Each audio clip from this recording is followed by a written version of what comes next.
Hey everyone, welcome to the Alex Williams Experience. I'm your host, Alex Williams. Today we have a special guest on the show, Cornelius Johnson. Cornelius is a junior at Ohio State studying economics. He is the president and one of the founders of the Undergraduate Economics Journal at Ohio State. He's originally from Dayton, Ohio, but he grew up in Lexington, South Carolina.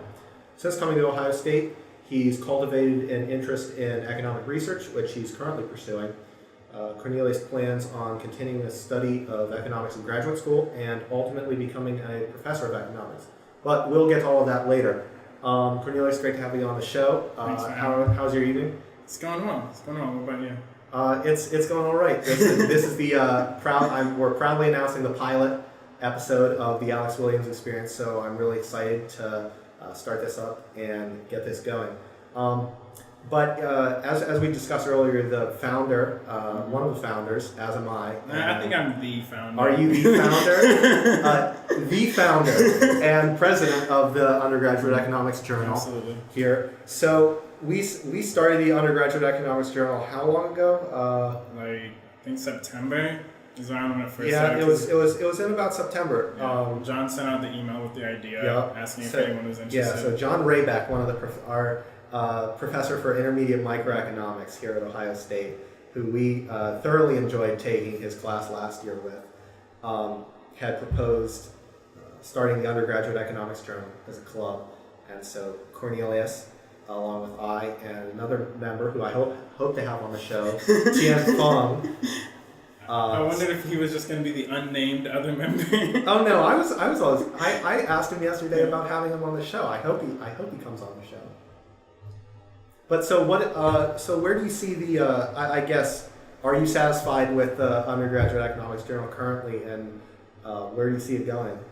So am I satisfied with the UEJ currently, and where do I see it going? I think I'm pretty satisfied with it. I'm actually pretty impressed with how much we've gotten done in the short time that we've been able to do anything. Because we only became active super recently, and then it also took us a while. After John reached out to us, to really I was surprised at actually how long it took. I think we had 2 or 3 meetings just planning out the constitution, the structure of the club, and everything like that. But I think the time that we put into it was really well placed, and so I feel like we have a good structure going forward. And I'm in several other clubs here at Ohio State that I'm sure we'll mention on some other episode. Where we have less people at those than they've been around for 4 or 5 more years than we have at the in the journal. I think it was it's a good idea. It's something that hasn't really been done, and I'm happy with how many people are actually involved with it and interested in it and care about it. So I think it's pretty good. And then where I think it's gonna go, hopefully it's just gonna grow a lot more. We'll have a lot more vibrant publications, and we'll have a lot more content going out. So, and this is a good start too. I think having the podcast is a good idea. Yeah. So obviously, right now, if you're on our website, hopefully watching this, you'll hopefully be seeing some of our other content that our writers and other things have published. But we're definitely looking to try to expand, as I understand, into other types of media, podcasts, cartoons, things like that. I want to do a lot of news coverage. You want to be our AP reporter? Maybe. I want to get a team to have them go to the Columbus Capitol or City Hall or whatever, and I just want to have them sit in at that would be really cool at a legislature meeting or talk to some representatives. I think that'd be it can be the CP, the Cornelius Press. For real, because I've been looking at the agenda for their meetings, and a lot of the stuff is economic development. Well, I know you've heard me say this before, but economics is the study of choice, and everything in life is really, it comes down to choice. That's how I look at life. It's a very philosophical thing, but so really, economics can be used to study almost anything. Yeah, we have very diverse content. A lot of people, a lot of different interests. So, Well, speaking of the cartoons, back in high school, I don't know if you ever read XKCD, but that was everybody has read XKCD. Okay, I don't know. I was, I'd never heard of it up until a friend of mine had mentioned it in high school, and I think I read every single what if that they ever did. I think the first one was what if a baseball was thrown at the speed of light, right? And basically somehow the result ended up being something like the the ball would immediately, and everything around it within like several square miles would immediately be turned to dust, and there would be a nuclear bomb bigger than, blast set off bigger than anything in history. Another extinction event. Yeah, exactly. And then basically everyone would die. And just others. I really love those things, and I don't think I've read them at all since in years. College is college, but yeah. So speaking of which, you're pretty involved. You're in your third year in the economics department. Yeah. You've been an economics major the entire time you've been here at Ohio State? I never changed my major. Like when I came in from high school, I always knew like exactly what I wanted to do, to varying degrees, but always econ for sure. So what? I guess what got you interested in economics, like in the first place? Yeah. Like obviously you applied to Ohio State and as an economics. Yeah. So I think I kind of knew I wanted to do econ maybe sophomore year of high school. Yeah. Just because I took a AP Econ class during high school, and I really enjoyed the course. The teacher was super passionate about the field and everything like that, and then he put out like some extracurricular activities for it. It was something called the Econ Challenge, and so it's just like some of the people that enjoyed taking the class were able to, like outside of class, study more, talk to each other about econ. And then we went off and did like a little competition where we took a test, essentially. Okay. Like a ton of teams from different high schools. Oh, that's interesting. Took the same econ test, and whoever did the best, like, won. Yeah. But the point of that was just to get people to go to USC, like University of South Carolina. South Carolina. And talk to econ professors. And so you get to nice. get exposure to the field early when you're in high school. So it's like, it was just really cool being exposed like that. And I mean, my personal story, like I didn't even really know what economics even was. Like, as a kid, I think there's a great like sort of misunderstanding of what economics really is among sort of, I don't want to say ordinary people because that sounds condescending, but among like the general public. Yeah. Everybody thinks I know all about stocks. Yeah, exactly. No, exactly. That's exactly what I was saying. My parents, we listened to NPR every morning and every afternoon when I was coming to and going from school, and there was always the economic report, with Kai Rizdal or whatever. I don't remember the exact title, but and it was all about stocks and movement and those things. There was some talk about like, on Capitol Hill they passed some law that will affect stocks in some way, and so that was sort of, I feel like a lot of people's entire understanding of economics is stocks, but it's really not. It's because stocks are related to the economy as a whole, like manufacturing, like the S&P 500. Well, they're a really easy metric to just see. Yeah, the indexes are related to the economy, so people kind of associate it like that. But econ has its hands in a ton of different fields, and people don't really know about the multidisciplinary aspect of econ. Flies under the radar. Yeah, certainly. Pretty close. I think one of the first exposures that I had to economics, and probably for a lot of people this is true, was actually reading Freakonomics. Yeah. Which was just I'd never thought of those things as economic topics before. Mm-hmm.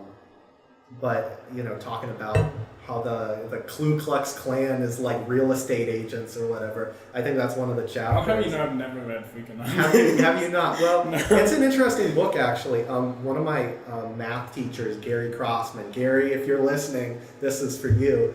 But he was talking about Freakonomics one time, and it was like a retreat for juniors or something like that. He had mentioned how he read Freakonomics and really liked it. And I thought, Freakonomics is like economics, and then I sort of saw what the book was about, and even at the time I knew that I wanted to do economics, but I didn't know any idea of what it was. Is it just a ton of applied stuff? They go in, stuff like that. So it's like the one I already mentioned, why like drug dealers tend to live with their parents, that sort of thing. I think there was one about why instituting a fine for leaving kids at daycare and not picking them up on time actually worsened how many kids were left at daycare. Basically, the reason for that was because then the parents stopped viewing it as there's like this moral wrong to it, and they just viewed it as they stopped viewing it as, oh, we're breaking the rules. It's, oh, now we can either pick them up on time or we can pay to have them. Yeah, it's not I'm screwing over my kid and making him wait like 30 minutes for me to come. It's do I feel like paying an extra $20? Yeah, well, exactly. And I think that I can't remember because I read the book so long ago, but I think the authors presented it as well. This is a worsening of the situation. Although, interesting if we think about it, like economically, maybe it's not a worsening of the situation. Maybe You're saying, is it maybe more efficient to just have people? Well, it's possible. Maybe the employees in the daycare are made better off by collecting the fine money, maybe. I don't know. I was thinking about this earlier. And the parents are better off by having the extra time. Yeah. So in my labor econ class, I was doing review of a film about Milwaukee, Wisconsin. It followed these two families from 1992 to 2012. What's the name of the film? I think it's Frontlines. Okay. It's a series I've from seen PBS. Frontline stuff. It's good. Yeah. And so they just go and look at all these different towns. Yeah. But and so the whole concept of efficiency and stuff, it's not just money or productivity. It's what produces the most societal benefit, And so, yes, maybe it's more efficient. Maybe these people would get more done at work by leaving their kids there for a little bit more time, and maybe their money is better spent having these people watch our kids.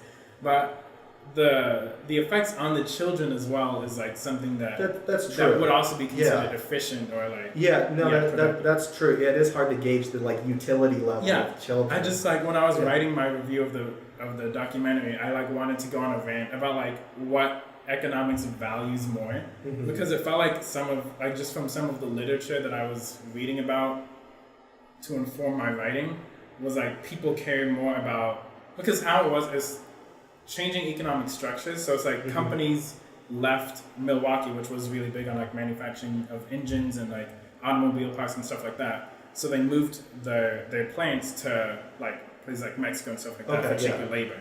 And it's well, yes, that's more efficient because they're getting more with their money, or maybe it's better for them to compete. But so there's some societal, a lot of societal loss and changing. Well, it's employment. Yeah, well, it's interesting. Economic. I mean, the research that I've done. I had mentioned at the start, and we'll get to it later, about some of you've been trying to pursue research. I mean, my research has been looking straight at market efficiency, and even I don't really know how to define it. I know that sort of technical. What is efficiency? Yeah, I know sort of the technical definition, and then there's Pareto efficiency, and that sort of thing. But the sort of standard concept of economic efficiency, it does need some revising. You have to just question what does society value more? Is it the production of wealth and production of goods, or is people having better lives? Well, and what is a better life? Well, exactly, and it's and we're getting super philosophical here too. Okay. No, I enjoy philosophy a lot, and then you have to ask what is society? Is there some and this goes into Ken Arrow, who's a great economist. Talking about, voting is really, the voting system. A group doesn't really have preferences. It's just, at least in terms of voting. Yeah. It's just how you aggregate the individual preferences that shows the group preference. So there's no really true group preference.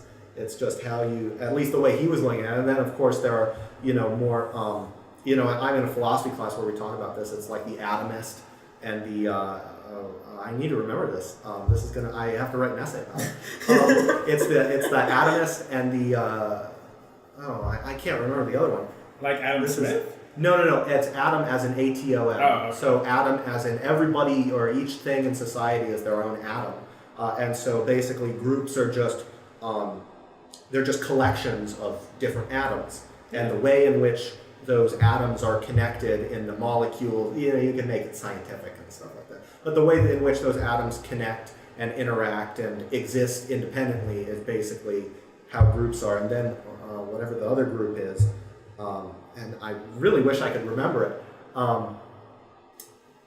is basically that there's something more to groups of people than just individuals or individual units or individual people. However you want to look at it. Like exactly. Being in a group influences how the individuals act. Yeah. So the way my philosophy professor has described it is basically that sort of the sum of the parts is greater than the whole is the greater than the sum of the parts. Yeah. And I think in the philosophy class I always find myself sort of split between the two, because on the one hand I really at the end of the day do believe in atomism, and it's probably as a result of economics. That's how I think of Era's impossibility theorem and other things, and social choice, and at least how we think of it as economists.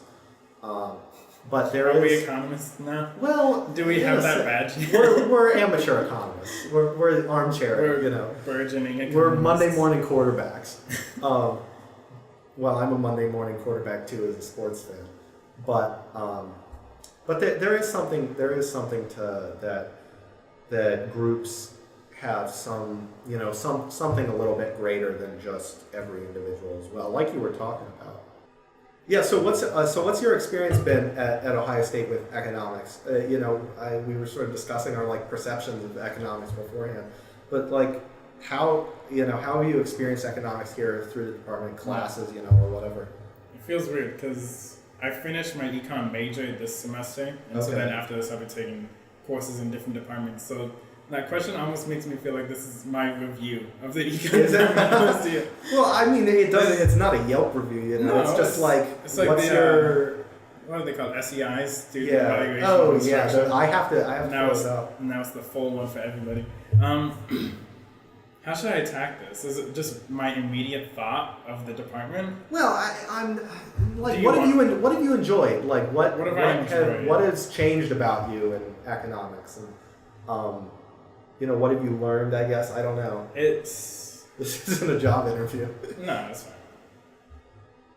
It's exposed me to a lot of different disciplines within econ, even though I wish it had exposed me to a good bit more. Okay. There's a very strong bias towards things like international trade, international finance. Mm-hmm. I want to say the core fields, but that makes me feel like I've been... You're diminishing the... No, like that's biased to say that other parts of econ are not core. But my point is, it's a narrow view, a narrow amount of inclusion for all the different fields of econ. Yeah. So it's really focused on things that relate to money in one way or another. Yeah.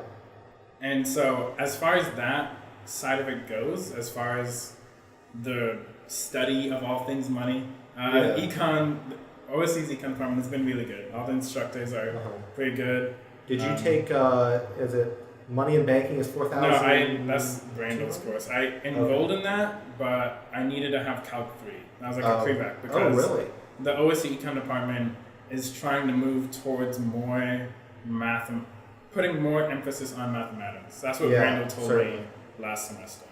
And so courses like his had a higher math requirement, so I didn't get to take that. Yeah, okay. Yeah, like professors like Professor Kainer, Professor Rayback. Yeah.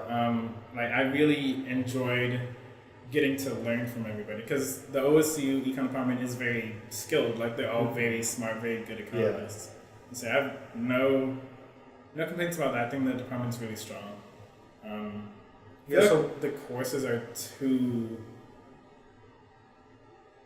they're not as rigorous as they should be. Yeah. In the ways that's what I was thinking. It's too focused on memorization of some concepts, so it's rather than economic logic. It's not closely related to what real econ is like. Yeah. And I've learned a lot more about that in this past year. Yeah, well, as you know, there's a huge disconnect, and I was talking with, I think, Professor Ruddy earlier today about there's a huge disconnect in between actual, graduate and then, academic, as an academic economics. It almost feels like it's two and then what we different learn in things. undergrad. Yeah. Yeah, certainly.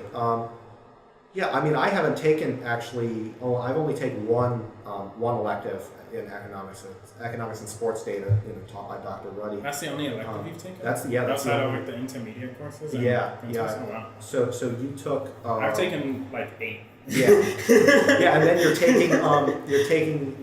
I'm taking the graduate course with John. Yeah, the graduate. Is that revealed preference or is that's that just advanced microeconomics? Okay, So okay. it is revealed preference, but it's a bunch of other different stuff. Yeah, I'm sure John will devote a If special John was second. here, John could spend 30 minutes explaining what the class is about. Well, hopefully we get John on the show because that would be exciting.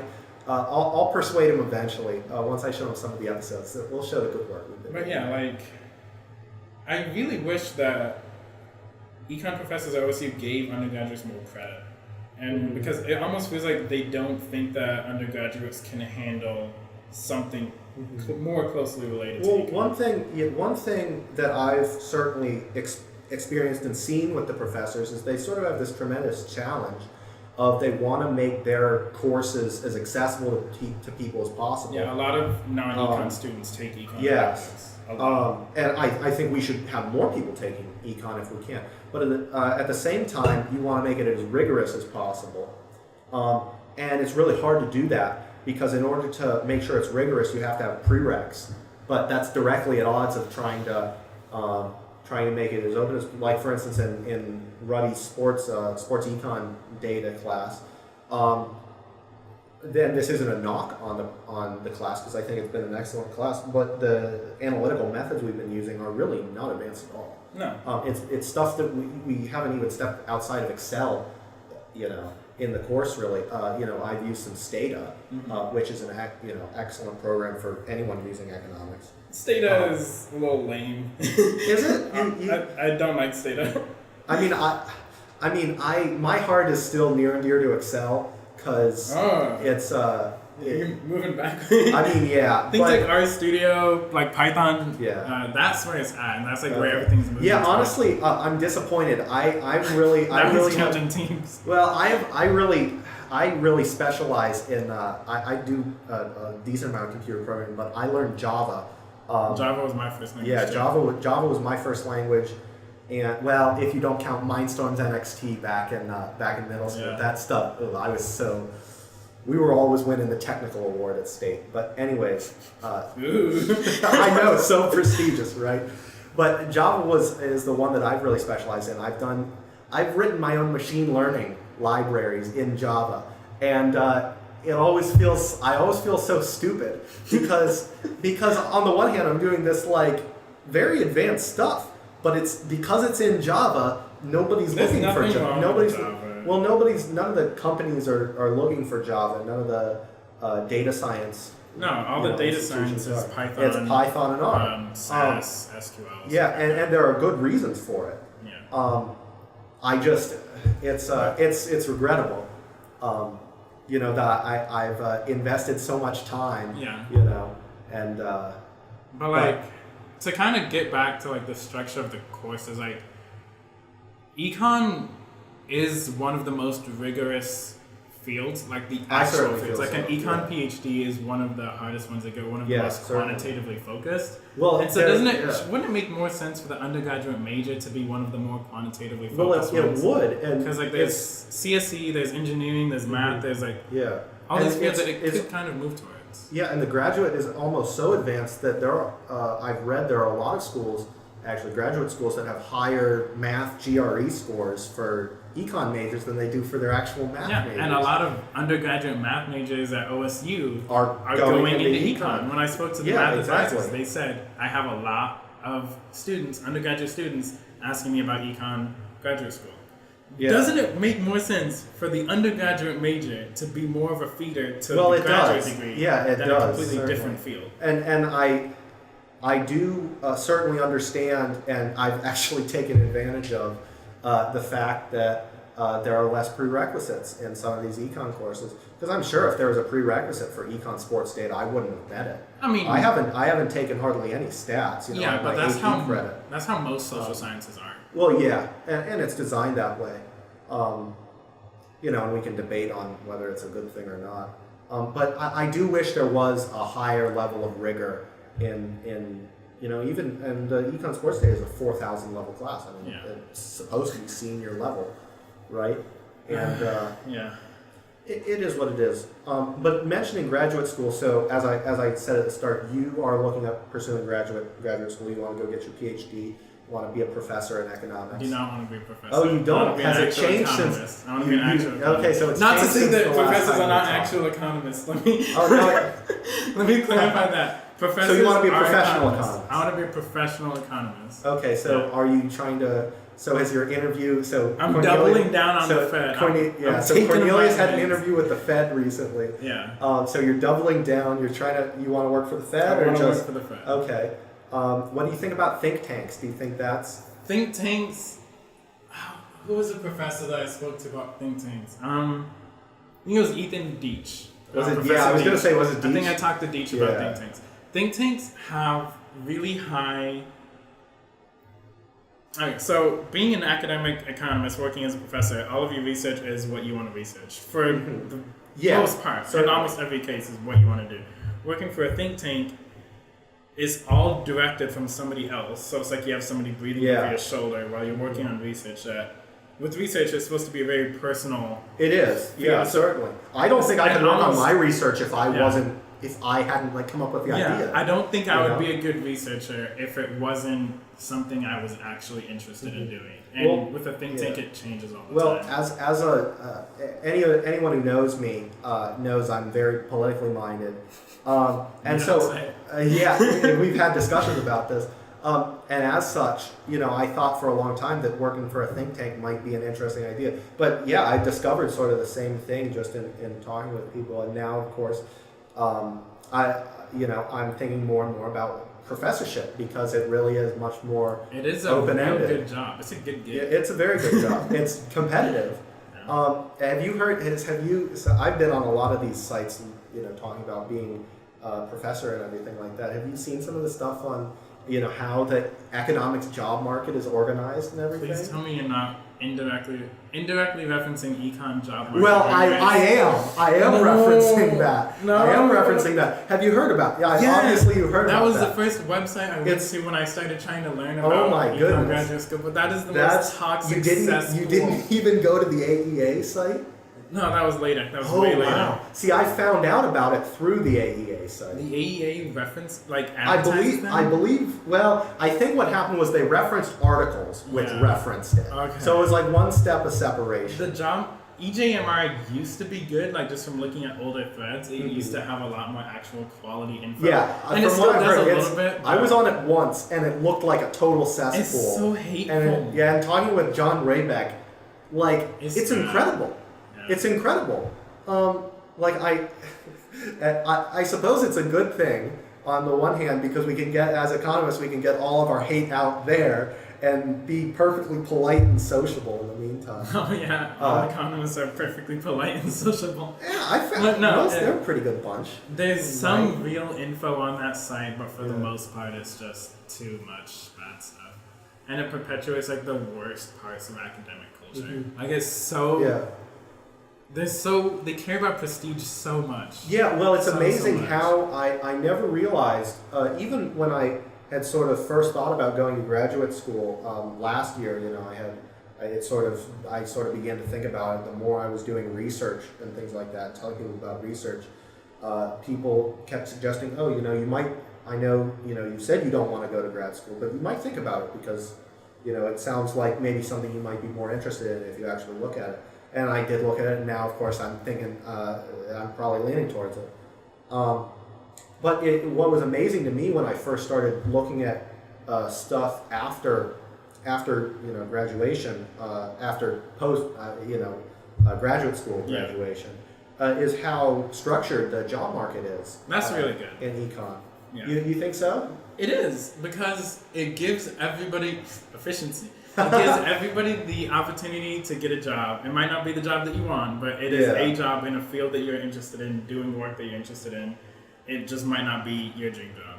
Yeah, well, that's the interesting thing, because in how structured it is, so much of it takes into account, like what you were saying, the prestigiousness of the school. Yeah, it's like everybody's going through a filter or a funnel system or something. Yeah. It's like people from top 20 schools doing it. It's like all the balls are released at the top and they hit all the little pegs. Yeah. They all work their way down. You know, the ones on this side tend to work It's a little bit random. And it's a little bit random, yep. And there's just a couple that, you know, bounce off the other balls and the other pegs and stuff and make their way over. Mm-hmm. But mostly it's, you know, if you think about it in terms of prestige, you know, everything over here tends to go over here and everything over there tends to go over there. And it's good that it gets and all the balls, jobs. Yeah, all the balls end up getting to the bottom, and they all, you know, get into one of the slots. But it's good that it gets people jobs, but I wish it was based more on merit. But like, well, it is based on merit. But say somebody goes to like a school that's ranked like 75th, right? And they're a star, like they're the best person in that program. Yeah. But like, it doesn't mean that they're gonna get into a position that's well suited for their abilities. Mm-hmm. Or even if they do, then the person that's second best at that program they might still be really, really good, like competitive with that number one person. But their chances are even lower than the first person. Exactly. Well, exactly. And, you know, I felt frustration with this in job applications and applying for college, and I'm sure you have too. But the problem of acquiring that information is, you know, you go into informational economics almost. You know, there's sort of a relation there because for the hiring company or, you know, academic institution or whatever, it's not really worth it to pursue the extra bit of information to figure out you know, how qualified each of the applicants are. But for that individual person, it makes a massive difference. Yeah. You know, I mean, you also, don't even need to get into the specifics of it.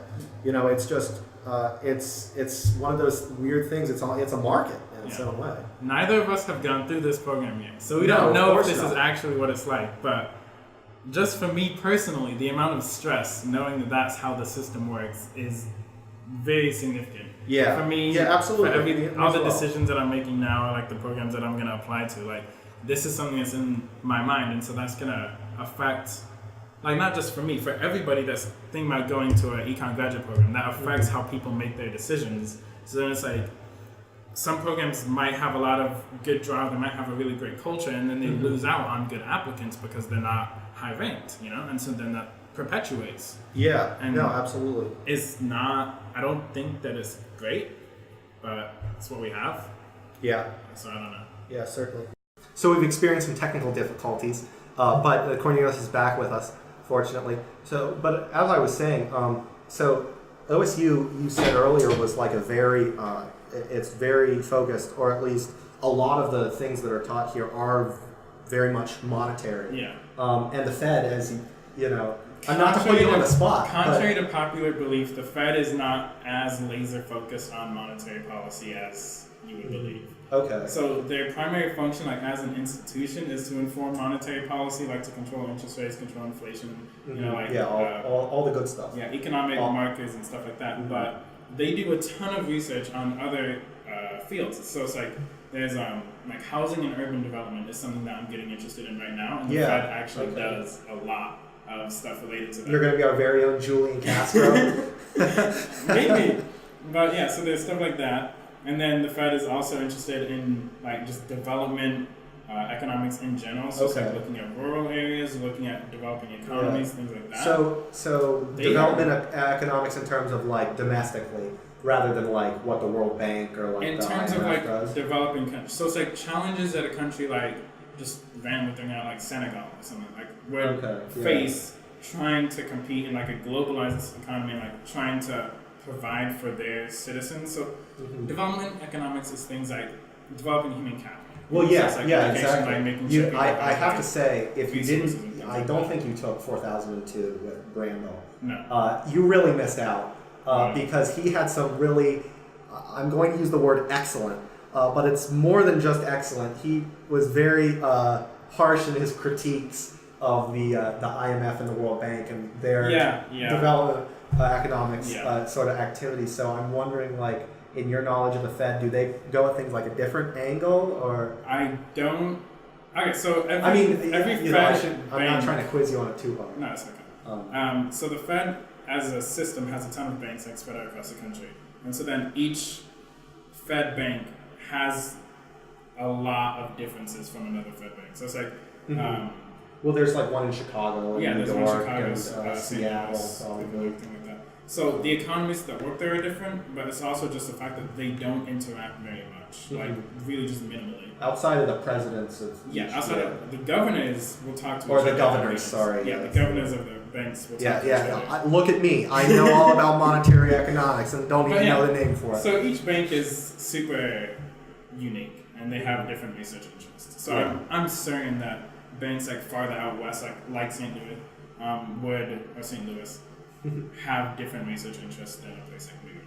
Yeah. So I'm sure some Fed banks look at development a lot more than others. Like New York definitely does look at international trade. Yeah. Do you know which bank Janet Yellen was from? Because I know Timothy Geithner was from the New York Bank. I'm just wondering if we've had, because like in this is just a weird thought, but like Google it. Because like in the Supreme Court, Scalia before he died had this sort of saying about how the court was made up of a bunch of justices from, Harvard and Yale and, who got their PhDs from there, and that we needed to, in the court get justices from like all across the United States. And I was thinking, because the New York Bank is probably the biggest Federal Reserve Bank. It is by far the biggest in terms of how many assets are there. Exactly. I mean, it's in New York, Wall Street, everything. So it makes sense, but at the same time, it would be interesting to see if the Federal Reserve, and this is something I don't know, had a more sort of diverse, path to being the Fed chair. It does. It's very. Or Jay Powell for that matter. Jerome. Yeah. I don't think Jerome was involved in the Fed before he became president. But I'm not. Well, it's like the Alan Greenspan. Janet Yellen was president of San Francisco. Oh, okay. Before That's she interesting. became the whole system. She was in San Francisco. Yeah. And then Ben Bernanke's from South Carolina. Oh, interesting. So it does appear that there's some level of it's a lot of pulling. Yeah, they're pulling from a lot of different areas. And I think Cleveland, actually, there's not a lot, like just on the topic of diversity, like there's a lot of equality in terms of gender, like regarding presidents of the Fed, the Board of Governors and stuff. Like the Cleveland Fed, I believe their president is a woman as well. And I think that makes me feel good, because econ gets a lot of bad, a lot of negativity on it for not being very diverse, but at least in the Federal Reserve System, as I've seen so far, it's pretty good. Well, was Janet? I thought Janet Yellen was the first female president of. No, Cleveland specifically. That. Oh, bank. Okay. Oh, yeah. So some of the. I'm just saying they have a woman with right now, and she's doing a great job. Okay. She's awesome. Well, good stuff. Did you meet her during? Your I didn't meet her, but I've listened to some of her speeches. Okay. And I like her. Well, that's good preparation. It's amazing some of the things. In business school, I swear I've heard so many anecdotes about this. Going in and just finding little things that you can mention in interviews and stuff like that. Going into their company's annual report or listening to like the Fed. I didn't say any of this during my interviews. No, but it's an interesting strategy that I've heard, where they'll ask the interviewers will ask like, oh well, what do you think about this? And the person will say something and they'll be like, oh, we didn't even know we said that. Or there, on sort of the flip side, there are examples of them asking, who's our company CEO or president, or like, who's the our Federal Reserve Board governor, and it's like, if you don't know, like, you got to be prepared. Yeah. So it's amazing what in relation to that. But going back to sort of the areas, the different areas of economics, is there anything like that you're particularly interested in? Obviously, being the Fed, you have to have a really strong grasp of the monetary, but also some of the other, other things they research. Yeah. So my interests are like constantly changing, and in this year, my skill just tried to expose myself to like as many different fields of econ as I can. But I think that I'm definitely starting to lean towards like labor economics, urban and rural development, and then maybe transportation. Yeah. I think probably a lot of transportation as it relates to development, like economic development. Certainly. So I think those are the fields I think starting to immerse myself in. We had a UEJ meeting last night, and I swear one of our writers, or might have even been one of our editors, was writing a paper about, or it was either a paper or an article for us about light rail. And was it you that was telling us? Oh, damn it! Of course it was you. That wasn't me at the meeting though. That was me here earlier today. But for UEJ, hopefully, once I get off my butt and get everything. So I stand doubly corrected. Not only is he not interested in being a professor anymore, it actually isn't the editors. It was him that was writing about it. I'm writing about. It's the pilot episode, guys. Remember. I'm writing a full research paper right now about light rail and how it affects economic development along like the corridors that it travels. Yeah, well, I heard a really interesting talk by Thomas Sowell, who's a famous African American economist, and also very conservatively minded. He's been on Fox News. I have no idea how many times. But he had a really interesting talk. I heard he gave about how some of the geographic differences in, for instance, Europe versus Africa has probably affected the economic development in those places a lot. And he cited basically, rivers like the Danube and the Rhine and things like that are very navigable in the U.S. as well.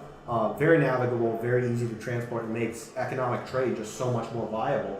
Whereas in Africa, the rivers and things like that are, there are cataracts every, couple miles or something like that. So really, without modern technology or things like that, navigating and transporting goods through those areas is just that much harder, and how it's a big impediment to actually economic development. I think Africa is the continent that has the most landlocked countries. Almost certainly. I'm pretty sure. And that's definitely a really big impediment because the United States has some trade agreement, or I think it's a plurilateral agreement with a group of African countries, and it removes, I believe, all tariffs and quotas on these countries, so they don't face any real costs outside of the ones they already face. They don't really face any additional costs to exporting their goods to the United States, right? So that sounds like a great thing. It's gonna help these countries to export a lot, but the only countries that really benefit, like I said, it's 20-something countries in this agreement. The only ones that benefit are the ones on the west coast of Africa, because they can just ship across the ocean. And so then the countries that are landlocked, or just further east in general, don't have rivers that they can transport their goods on. They can't use naval shipping. Certainly. They'd have to go through all these other countries to ship their goods. So it's that's a huge impediment. Well, to it is certainly, development. and especially with political instability in the region, that just if there is any. I'm not a geopolitics expert. There's definitely a lot of a lot of conflict in certainly. It's incredible some of these other factors that there can be on economic situation. In fact, I was in a history class earlier today where we were talking about it was history of war in the ancient Mediterranean. We're talking about basically the late period of the Roman Empire, the 3rd, 4th century. And how there was a period where there was such military turnover that essentially there were dozens of emperors that rose to the throne in a matter of decades.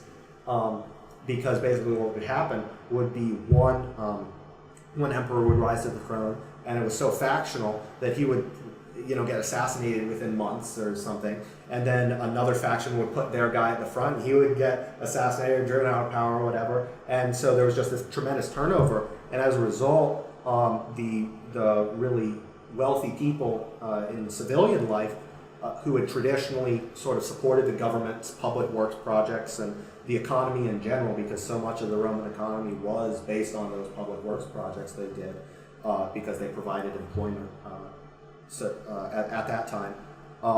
That basically what happened was the rich people and the civil elite, as I call them, basically didn't see it as a good investment that they would actually be able to get their money back, because they were basically fronting tax dollars to the government that they would get paid back for later. And that as a result of the political instability, they stopped investing. And that just totally accelerated the fall of the fall of the Roman Empire, even though it sort of lived on through the Byzantines and things like that. Mm-hmm. But it totally changed a lot of how the economy worked. I mean, we learned about even that in John's class. Uncertainty just crushes investment. Yeah, exactly. Well, I would. That seems like a good place to stop. I'd like to thank everybody who's watching to this first episode of the Alex Williams Experience. We hope to continue these episodes going forward, and I hope to bring you a really great series with many more interesting people. This has been Cornelius Johnson. I've been glad to have you on our first episode. Thank you for having me on. Yep. This was fun. Yeah, well, and maybe down the line we can have you on again, because honestly, I really had a lot of fun today. But thanks everybody for watching, and I'll see you soon.